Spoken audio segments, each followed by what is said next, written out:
आ गया भाई, आ गया Nintendo Switch 2 फाइनली आ गया। इतनी डिमांडें चल रही थी, इतनी डिमांड चल रही थी, कैमरामैन उलझ गया हमारा। एंड यस, लॉन्च तो हो चुका है, लेकिन ऑब्वियसली इंडिया में लॉन्च नहीं हुआ। Nintendo Switch 1 भी नहीं हुआ था, लेकिन जो उसके दीवाने हैं ना, वो इंपोर्ट करा करा के हम जैसे वीडियो बना रहे हैं और लोग खेलने वाले खेल रहे हैं। थोड़ा बहुत तो मैं भी खेलूंगा। और हमने अपने चैनल पे Nintendo Switch OLED और Nintendo Switch Lite दोनों के वीडियोस बना रखे हैं। Nintendo Switch Lite तो हमने कवर किया था। Nintendo Switch in 2025 लेना चाहिए नहीं लेना चाहिए, अब तो सेंस बनता नहीं क्योंकि 2 आ गया है। लेकिन भाई महंगा बहुत है, 60,000 रुपीज का मेरे को ये पड़ा है। कोई गेम वेम वाला बंडल नहीं है। अब ऑब्वियसली कुछ टाइम बाद ये थोड़ा सा हाइप कम होगी तो इसके रेट्स और कम हो जाएंगे। मतलब आपको 55,000 के आसपास आराम से मिल जाएगा, उससे कम में भी हो सकता है। देख लेना आसपास में डीलर वीलर इंपोर्टर जो भी है। कुछ ऐसा हम यहाँ पे नहीं बताने वाले हमने कहाँ से मंगाया कहाँ से नहीं हुआ। फ्री का प्रमोशन क्यों करे भाई साहब। वैसे ब्लेड की नीड नहीं है, रहने दे। हाँ बट टेप मार रखी इस पे, पता नहीं इस पे कोई सील वील आती नहीं आती। और इस पे तो ये भी नहीं लिखा, do not accept if seal is broken. बड़ा हरामी हो बेटा। तो यहाँ पे भाई कुछ ऐसा बॉक्स है और अंदर बहुत सारी सामग्री, ऑब्वियसली Nintendo Switch 1 की तरह। सबसे पहले तो हमारा ये बढ़िया सा कंसोल। अब ये तो यूज सा लग रहा भाई। चल कोई नहीं, स्क्रैच तो नहीं है। साथ में इसके जॉयकॉन पर लग रहे बढ़िया। साथ में जॉयकॉन की स्ट्रैप अटैचमेंट, एक HDMI केबल, ये पता नहीं क्या है, समझ नहीं आ रहा क्या लिखा हुआ। और अंदर भी बहुत सारी सामग्री। एक ये कंट्रोलर की ग्रिप मिल जाएगी जिसके अंदर हमारे जॉयकॉन्स यहाँ पे लग जाएंगे। ओहो, यहाँ भी मैग्नेटिक मामला हो रहा, वो बड़ी तेज मैग्नेट है। एक type C to C cable and साथ में अडाप्टर। और ये 60 वॉट का अडाप्टर है, तो आराम से आप अपना फोन वोन चाहो तो चार्ज कर सकते हो। And C to C separate दे दिए तो बढ़िया है। उसके अलावा फाइनली आ जाती है हमारी डॉक, जो टीवी में चलाने के काम आती है। यहाँ पे हमारा कंसोल लग जाएगा और इसके अंदर कनेक्शन भी होते हैं। यहाँ पे type C, HDMI, LAN port वगैरह, और टीवी पे बड़ी स्क्रीन पे खेलने के लिए। अब एक बार ऑन करके भी देख लेते हैं। हाँ, जैसे ट्रेलर में खटखट की आवाज़ दिखाई थी वो तो नहीं आ रही, बट है अच्छा खासी। मैग्नेट बहुत बढ़िया है यार इसकी। मेरे को लग रहा था ऐसे हल्की फुल्की होगी, और ऐसे हिल भी नहीं रहे जॉयकॉन्स। बाकी तो वक्त के साथ पता लगेगा क्या चीज़ कितनी हिलती है। वैसे डायरेक्ट खींच के भी निकल जाता है काफ़ी टाइट, लेकिन नॉर्मली निकालने के लिए ना पीछे ट्रिगर सा है, ये ट्रिगर दबा के इजीली निकल जाता है। वो बेसिकली इसकी मैग्नेट को ये लूज कर देता है वाला प्लास्टिक। एंड साइज कंपैरिजन देख सकते हो, Nintendo Switch Lite इतना सा है, OLED मेरे को बड़ा लगता था पहले। मेरे को ट्रेलर देख के भी लग रहा था 2 भी भाई उतना ही साइज होगा, लेकिन काफ़ी बड़ा है। And obviously Nintendo Switch 2 OLED जो है वो कुछ टाइम बाद ही आएगा। ओहो भाई, इसका LCD काफ़ी अच्छा लग रहा है। और ले बैटरी चार्ज नहीं है, मेरी किस्मत ही खराब। 2 मीटर के आसपास होगी तार, है ना। हमारे पास Nintendo Switch 1 का कार्ड पड़ा हुआ है, Nintendo Switch 2 में लगा के देखते हैं। वैसे सुना है मैंने कि भाई सेम ही कार्ड है इनके, सपोर्ट कर जाएंगे 1 वाले 2 में। ओहो, आराम से चला गया भाई, बस बैटरी चार्ज हो जाए। भाई इंडिया में अगर आप Nintendo Switch 2 ले रहे हो ना, तो अमेरिकाज ही सिलेक्ट करना, क्योंकि इसके लिए ई-शॉप कार्ड इजीली मिल जाते हैं और गेम कैटलॉग भी बड़ा है, इंग्लिश इंटरफेस वगैरह मिल जाएगा, तो ज्यादा बेटर यही है। बड़ा प्यारा सा म्यूजिक बज रहा है। ओहो, अच्छा लग रहा है, चलो फील आ रही। टच की तो होगी इसमें, मैं भूल ही गया था टच भी तो होता है। वो आजकल थोड़ा वेनम गेमिंग पे PC गेमिंग ज्यादा हो रही है ना, हैंडल्ड थोड़ा छूट गया हूँ मैं। भाई ये कह रहा तुम डेटा ट्रांसफर भी कर सकते हो Nintendo Switch 1 से 2 में। मेरे को कुछ ऐसा खास ट्रांसफर करना नहीं है। अच्छा जी, सब चीजें बता रहा है भाई। फाइनली लॉग इन हो गया है हमारा वेनम भाई। ओहो, लाल लाल Nintendo Switch 2। भाई एक चीज बताऊं जो बेस्ट लगता है Nintendo Switch 2 का, वो लगता है इनके साउंड इफेक्ट्स। क्या मजा आ रहा है भाई। भाई अच्छी खासी ब्राइट डिस्प्ले है यार। और मैंने अपना कार्ड डाला था जेल्डा वाला, यहाँ पे कॉपी होना शुरू हो गया है इसके अंदर। देखो सिर्फ डब्बे खोलने वाला हिसाब किताब नहीं है, पूरा रिव्यू देता हूँ। एक बार जरा खेल लूँ गेम में, पूरी एकदम इन डेप्थ टेस्टिंग कर लूँ, फिर मिलता हूँ आपको अगले ही शॉट में भाई साहब।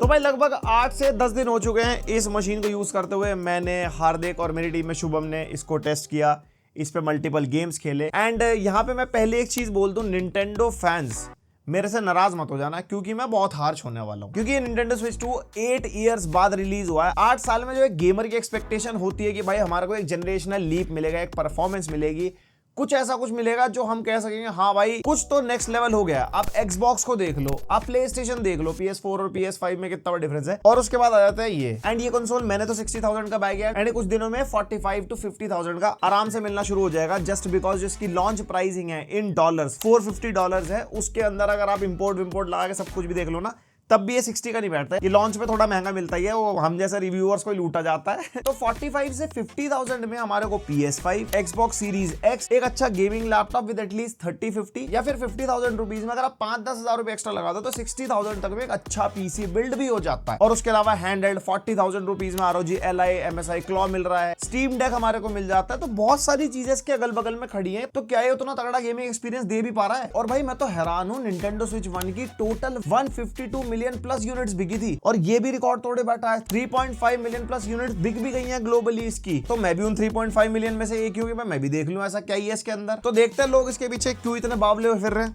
मैं इसकी डिटेल शुरू करता हूं, तुम इतना सब्सक्राइब मारो। तो एक चीज जो सबसे पहले मैंने नोटिस करी वो है स्क्रीन की प्रोटेक्शन। स्क्रीन की प्रोटेक्शन बिल्कुल अच्छी नहीं है। आप स्क्रीन कार्ड डे 1 पे लगवा लेना मार्केट जाके या बाय कर लेना, मिलना शुरू हो गया अमेजॉन वगैरह पे। 700-800 रुपीज का है, क्योंकि इसकी डॉक में लगा के जैसे हम गेमिंग कर रहे थे ना, 1-2 बार डॉक से निकाला करा तो हमारी स्क्रीन पे एक छोटा सा स्क्रैच आ चुका है। और उसके अलावा भाई हैंडहेल्ड कंसोल है, कुछ लग गया कुछ भी है तो दिक्कत आ सकती है, और महंगा मसाला पहले ही है। एंड भाई लुक्स के मामले में मेरी सबसे बड़ी शिकायत है ये जो कलर कॉम्बिनेशन था ना, रेड और ब्लू वाला, ये दूर से पता लगता था कि हाँ ये निंटेंडो स्विच है। मैं तो कह रहा हूँ ये क्या है, यहाँ पे ब्लू और रेड कलर सिर्फ यहाँ पे मिलेगा हमारे को, उसके अलावा पूरा कंसोल ब्लैक कलर का है और दूर से पड़ा हुआ जस्ट एक नॉर्मल हैंडहेल्ड कंसोल की तरह लगता है। आपके इसके बारे में क्या थॉट्स है कमेंट करके बताओ। उसके अलावा डिटैचेबल जॉयकॉन्स हैं और मैग्नेट इनकी अच्छी खासी है, एकदम बढ़िया से टक से करके लग जाते हैं इसके ऊपर। जैसे ट्रेलर में टक टक की आवाज आ रही थी वैसी तो नहीं आती, लेकिन हाँ बढ़िया है। और ये हमारा जो किक स्टैंड है ये मेटल का है और ये अच्छी खासी क्वालिटी का है, काफी स्टेबल है, निंटेंडो स्विच की ब्रांडिंग है। नीचे एक टाइप सी पोर्ट मिल जाएगा हमारे को जो हमारा डॉकिंग स्टेशन में भी काम आता है। और उसके अलावा ऊपर power button, volume rocker button and यहाँ पे एक एग्जॉस्ट वेंट मिल जाएगा, एक और टाइप सी पोर्ट मिल जाता है एंड एक हेडफोन जैक। और यहाँ पे आप अपना गेम कार्ड लगा सकते हो, हमने भी लगा रखा है एक स्ट्रीट फाइटर। और भाई गेम्स ये रखे देखो यहाँ पे, मंगाया फिजिकली और डिजिटली भी गेम्स बाय करें इसी कंसोल के लिए। टोटल मिला के मेरा 1 लाख से ऊपर का खर्चा हो गया इस वीडियो के लिए। ये मतलब ये बताने का रीजन ये था कि थोड़ा सा वीडियो पूरी देखना, लाइक मार देना, खर्चे हुए हैं। और हाँ इसके जो दोनों टाइप सी पोर्ट है वो सेम चार्जिंग स्पीड को सपोर्ट करते हैं। 18, 19 या 20 वॉट की चार्जिंग पे ये चार्ज होता है। और भाई यहाँ पे मिलता है माइक्रो SD कार्ड का स्लॉट, और ऐसा हल्का बहुत माइक्रो SD कार्ड नहीं भाई साहब, एक्सप्रेस कार्ड चाहिए आपको इसके लिए। और भाई मैं प्राइस देख रहा था 256 GB का कार्ड 7,000 to 8,000 रुपीज का मिल रहा है। मैंने नहीं मंगाया क्योंकि मिल ही नहीं रहा था। इंडिया में कोई भी ऐसा सेलर नहीं है जो इसका SD कार्ड अभी डायरेक्टली बेच रहा हो। मैंने कुछ कैमरा वाले लोगों से पूछ लिया और इसके कार्ड की जो रीड एंड राइट स्पीड भी है वो 850 Mbps read and 600+ Mbps right speed है। तो आप समझ रहे हो ना कितनी फास्ट स्पीड हमारे को चाहिए। और गेम्स के साइजेस भी बढ़ चुके हैं, तो कह रहे भाई साहब महंगा खर्चा करो इसको लेने के बाद। और जो डिवाइस का वेट है वो 536 ग्राम्स है, तो इन हैंड इतना ज्यादा हैवी फील नहीं होता compare to any other handheld. हमने सारे रिव्यू कर रखे अपने चैनल पे, कंफर्टेबल ये फील होता है। बट हाँ अगर Nintendo Switch OLED से कंपेयर करते हैं ना तो OLED वाला इसके आगे ऑब्वियसली इन हैंड फील के मामले में ज्यादा कंफर्टेबल है और छोटा भी है। एंड साइज का डिफरेंस देखो ना, ये Nintendo Switch Lite है, ये OLED है, फिर उसके बाद ये आता है। और OLED और V1 जो Nintendo Switch है वो बिल्कुल सेम साइज के हैं। वो मैंने खरीदा था 2017 में, यूट्यूब चैनल नहीं था ना हमारा। और भाई इसको भी आप 3 तरीके से यूज कर सकते हो, हैंडल्ड मोड की तरह या टेबल टॉप वाले मोड की तरह, जिसमें आपका कुछ इस तरीके से सामने कंसोल आ जाएगा और साइड में आपके कंट्रोलर्स हो गए। और तीसरा हमारा डॉक मोड हो गया, जिसके अंदर हमारा स्विच इस तरीके से लग जाएगा और साथ में इसके कंट्रोलर की अटैचमेंट भी है। इसमें आप अपने अटैचमेंट फंसा के एज अ कंट्रोलर को हाथ में पकड़ लो। एंड बाय टाइम मैंने इतने सारे कंट्रोलर यूज कर लिए हैं, इसके कंट्रोलर ग्रिप की इन हैंड फील बहुत वाहियात है। मतलब जैसा Nintendo Switch 1 के साथ था वही है, इसके अंदर कोई अपग्रेड नहीं है।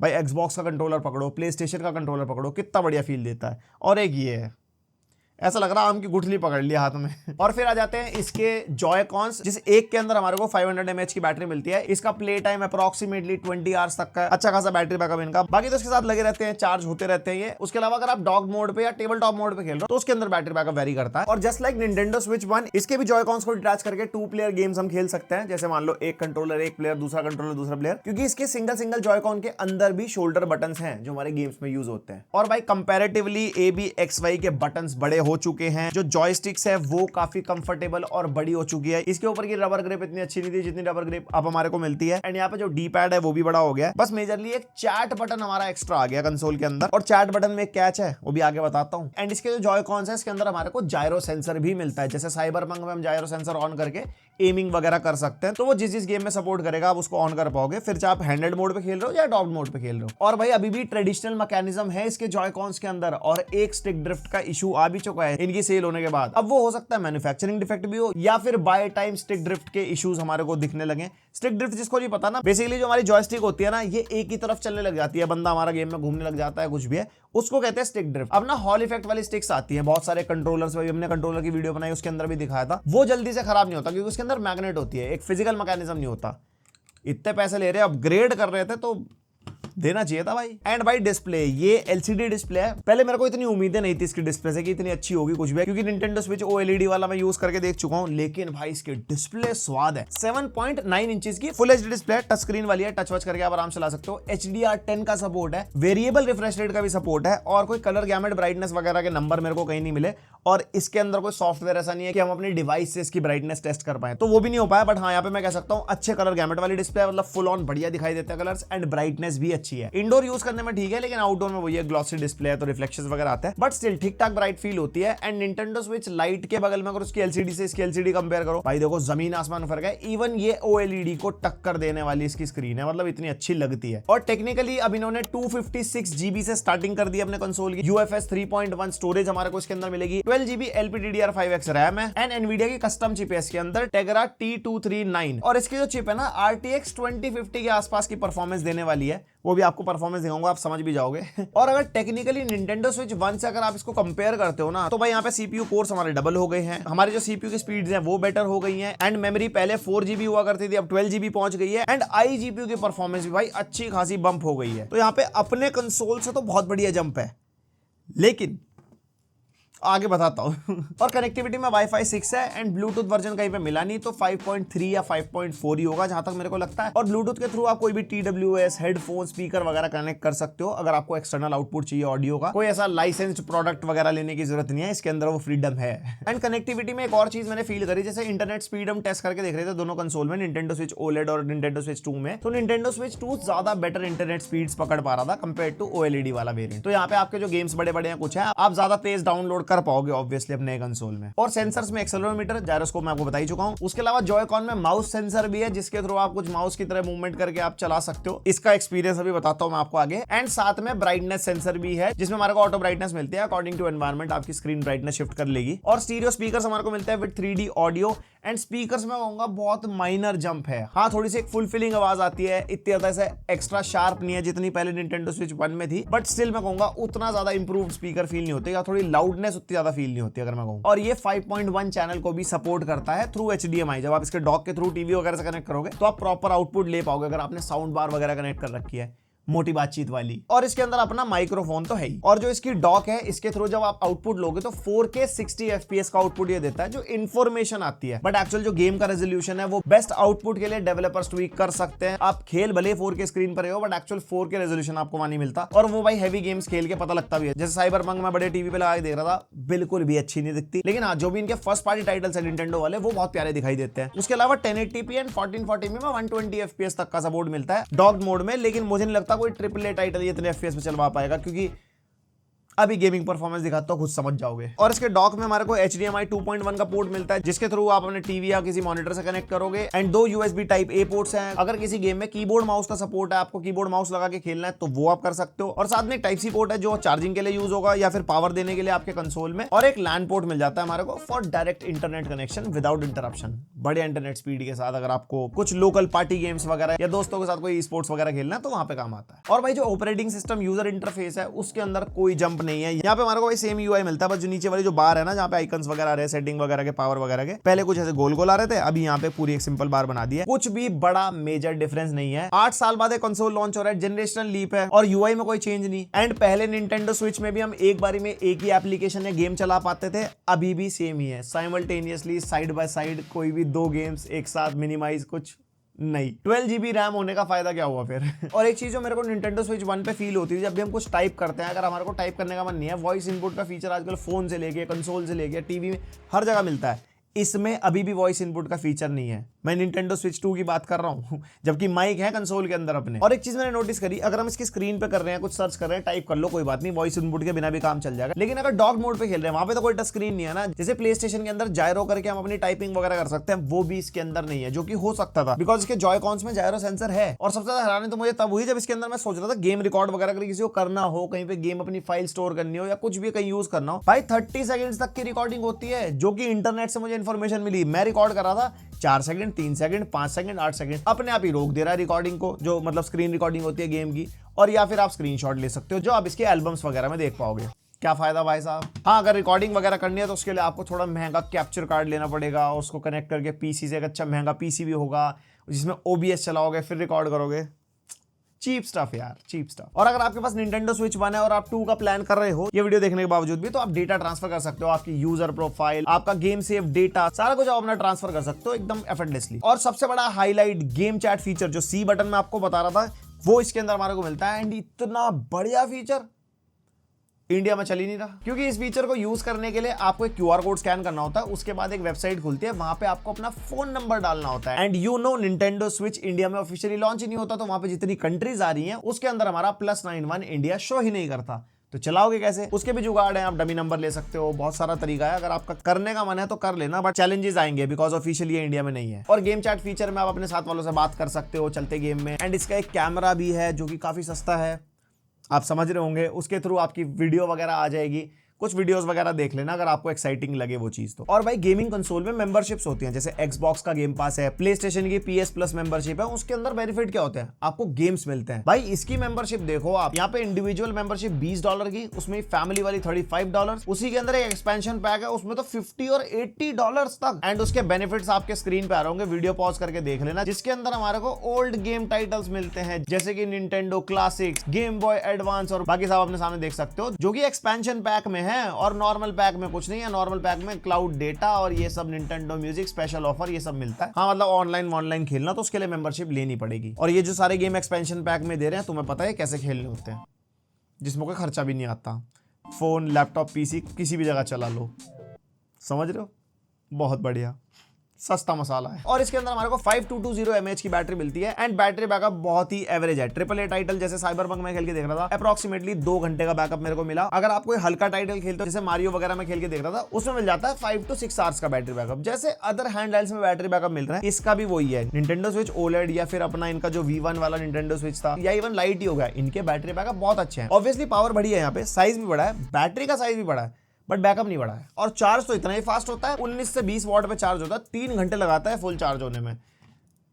क्या बात है। एंड भाई गेमिंग डिवाइस है, मेजरली गेमिंग की बात कर लेते हैं। यस, यहाँ पे आपको बैकवर्ड्स कंपैटिबिलिटी मिलेगी। Nintendo Switch 1 के गेम कार्ड और इसके गेम कार्ड का साइज बिल्कुल सेम है, आप आराम से अपने पुराने टाइटल से एंजॉय कर सकते हो। लेकिन उस पर अगर कोई अपग्रेड आया होगा तो उसके लिए ऐसे आराम से $10 आपसे मांग लिए जाएंगे, भैया $10 दे दो, आपको बढ़िया ग्राफिक्स, बढ़िया FPS, ये सब चीजें हम देंगे, तो उसके लिए आप एक्स्ट्रा पे करो। $10 यानी कि 800 से 900 रुपए, ध्यान रखना इस चीज का। एंड जो गेम के लोडिंग टाइम्स है वो Nintendo Switch 1 के कंपैरिजन में बहुत फास्ट है, क्योंकि अब फास्ट स्टोरेज हमारे को इसके अंदर मिलती है। एंड यस, एक और सवाल आ रहा होगा माइंड में कि भाई Nintendo Switch 2 वाला कार्ड अगर हम 1 में लगा लें, क्या अब तो हमारे को उसका प्रीवियस वर्जन ही मिल जाए, 2 वाला ना भी हो, कुछ भी है? नहीं, उसमें सीधा मना कर देता भैया कार्ड रीड नहीं होगा। और गेमिंग में सबसे पहले फोर्टनाइट में सबसे बड़ा बम्प आया। पहले Nintendo Switch 1 में 30 FPS पे चलता था, ग्राफिक्स भी इतने अच्छे नहीं होते थे, अब प्रॉपर 60 FPS पे चलता है, ग्राफिक्स अच्छे हो गए हैं, रेजोल्यूशन ऑब्वियसली बम्प अप हो गया है। एंड कीबोर्ड माउस वगैरह डॉक के थ्रू लगा खेलना तो वो भी अलग चीज है। एंड फोर्टनाइट में आपको बढ़िया एक्सपीरियंस मिलेगा। वो इतना एक्सपीरियंस बढ़िया इसलिए मिलेगा बिकॉज वो फ्री गेम है, आप आराम से डाउनलोड करो, खेलो। अब करते हैं AAA टाइटल्स की बात, जो भैया पूरा डिंडोरा पीट के उन्होंने रिलीज करें, जैसे कि साइबरपंक। भाई $70 का साइबरपंक है, यानी कि 5700 रुपीज का। मैंने तो इसकी डिस्क मंगाई थी जो मेरे को 5400 के आसपास की पड़ गई थी। एंड साइबरपंक मैंने इसका हैंडल्ड मोड पे खेल के देखा,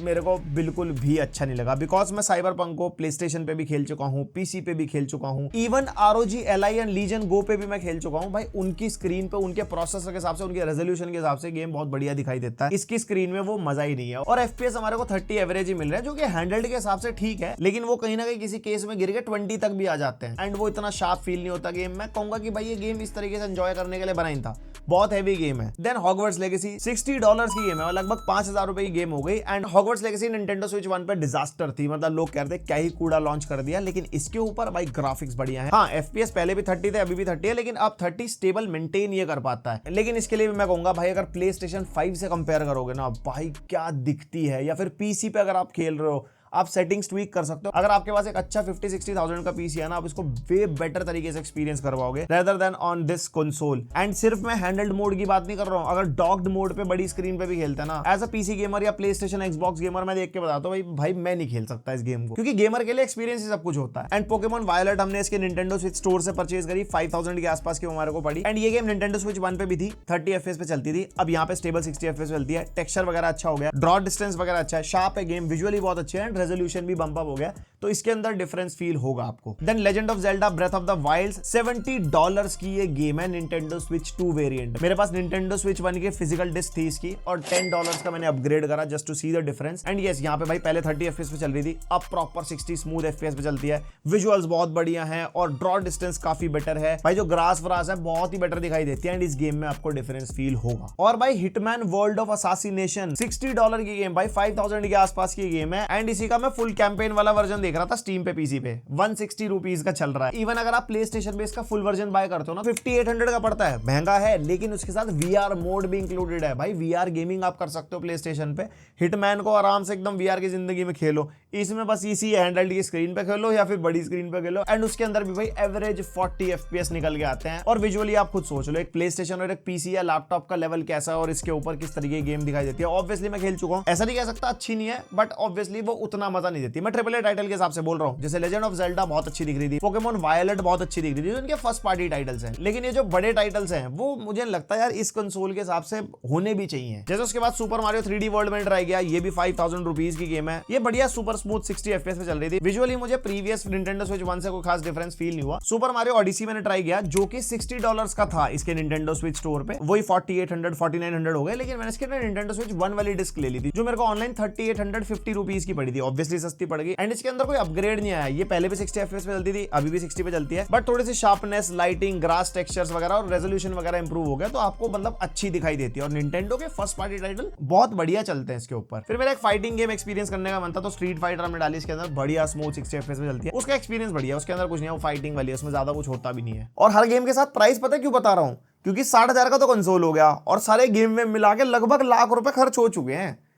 तो ये आइडिया आप लगा के चलना अगर निंटेंडो स्विच 2 खरीदने का मन है तो, क्योंकि फिर अदर कंसोल भी आ जाते हैं, पीसी भी आता है, लैपटॉप भी आता है, बहुत सारी चीजें हैं। एंड जुगाड़ वगैरह को अगर एक बार को साइड भी रख दें, तब भी स्टीम, एपिक गेम्स के प्राइस तो सबसे ज्यादा कम मिलते ही मिलते हैं। इनफैक्ट एक्सबॉक्स स्टोर या प्ले स्टेशन स्टोर पे भी काफी अच्छे खासे प्राइसेस और सेल वेल हमारे को मिलती रहती है। इसके ऊपर 5-5 साल पुराने गेम भी महंगे महंगे बिक रहे हैं। एंड गेमिंग एक्सपीरियंस के मामले में कहूं तो जॉय-कॉन्स की वाइब्रेशन ऑलमोस्ट वैसे सी फील होती है जैसे प्रीवियस निंटेंडो स्विच पे थी। हाँ, थोड़ा सा इंप्रूवमेंट मिलेगा, कुछ ऐसा गेम चेंजर नहीं है। और अगर आप एक्सबॉक्स कंट्रोलर पे या प्ले स्टेशन कंट्रोलर पे खेलने की आपको आदत है, तो इसके ABXY उल्टे होते हैं, तो आपको वो आदत डालने में टाइम लगेगा, इन केस अगर आप इसके ऊपर शिफ्ट हुए हो। और एक मेजर क्वेश्चन मेरे माइंड में था जब ये इतना पावरफुल हो गया था, मतलब 2050 इक्विवेलेंट पावरफुल हो गया था, तो GTA 5 क्यों नहीं लॉन्च हुई इस पे? प्रोबेबली कुछ लाइसेंसिंग या जो भी गेमिंग इंडस्ट्री में चीज होती है उसका इशू हो। और GTA 6 अगर किसी के माइंड में आ रहा है, मैंने कम्युनिटी पोस्ट पे देखा था कि इस पे GTA 6 आएगी, चल पाएगी।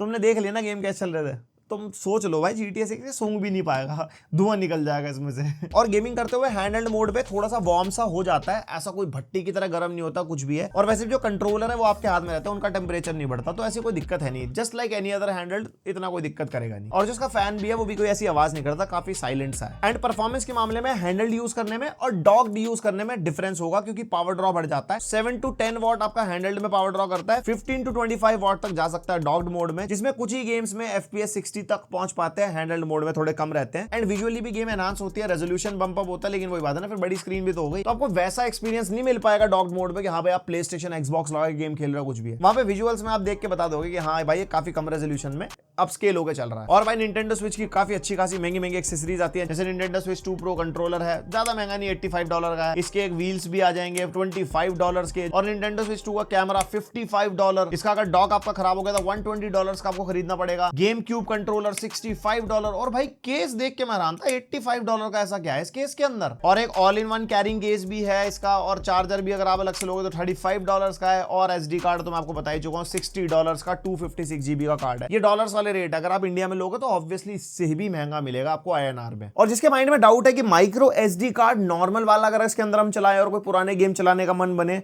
जस्ट लाइक प्ले स्टेशन 5 पे अगर हम हार्ड डिस्क लगा के PS4 गेम्स खेलना चाहे तो खेल सकते हैं ना, बट निंटेंडो वाले कह रहे भाई साहब नहीं, हम पूरे घर के कागजात आपको लूट के जाएंगे, क्योंकि पुराना एसडी कार्ड जब इसके अंदर लगाते हैं तो कहता है भैया नहीं, आप नहीं चला सकते, आपको एक्सप्रेस कार्ड ही लगाना पड़ेगा इस डिवाइस के अंदर। एंड अब बात कर लेते हैं कंक्लूजन की। अब ये कंसोल आपको अगर आज की डेट में 45 to 50,000 का मिलता है, तो मैंने बताया ना क्या क्या आता है इस प्राइस पॉइंट पे, तो सीधी सी बात है, अगर आपको खेलने इसके फर्स्ट पार्टी टाइटल, ये मारियो, जेल्डा, पोकेमॉन, समझ गए होंगे ना, तो आप निंटेंडो स्विच के लिए जाओ। अगर आपका मन है साइबरपंक, हॉगवर्ट्स लेगेसी, हिटमैन या स्पाइडरमैन, गॉड ऑफ वॉर, जो इस बात पे भी नहीं है, मैं उन टाइटलों की भी एक्स्ट्रा बात कर रहा हूं, वो सब खेलना है तो भाई I will say big no, ये लेने की कोई जरूरत नहीं है, इसकी परफॉर्मेंस भी अच्छी नहीं है। हाँ, अगर हैंडहेल्ड की बात करते हैं तब भी मैं कहूंगा एसूस का ROG Ally आप ले लो, MSI का क्लॉ ले लो, 40,000 रुपीज के धक्के खा रहे हैं। एंड डेफिनेटली भाई वो विंडोज है। अगर आपको निंटेंडो स्विच 1 की गेम्स भी अगर खेलनी है, पता नहीं स्टेटमेंट बोलने वीडियो डाउन हो जाए, पता नहीं, कुछ नहीं कह सकते, बट वहां पे सारे जुगाड़ हैं काम करने के लिए, हर चीज का जुगाड़ है। तो आई वुड से इसको स्किप करके गेमिंग लैपटॉप ले सकते हो 45 to 50,000 रुपीज में। मैं कह रहा हूं 10,000 एक्स्ट्रा डाल के 60,000 में अच्छा लो, पीसी बिल्ड कर लो, गेमिंग कंसोल ले लो, बहुत सारी चीजें हैं। और यहाँ पे मैं कह रहा था ना कि भाई एक जनरेशनल लीप है, पर जनरेशनल लीप फील नहीं होता, क्योंकि इतने ज्यादा निंटेंडो स्विच 2 के स्पेसिफिकली फर्स्ट पार्टी टाइटल नहीं है। एंड जितना परफॉर्मेंस स्पेकुलेशंस मार्केट में थे ना कि भाई बहुत अच्छा परफॉर्मिंग कंसोल आएगा, PS4 Pro इक्विवेलेंट परफॉर्मेंस वगैरह होगी, कुछ होगी, FPS अगर आप देखोगे तो ऑलमोस्ट सेम फील होगा, क्योंकि PS4 Pro में भी काफी गेम 30 FPS पे चलते थे, लेकिन भाई विजुअली क्या बढ़िया,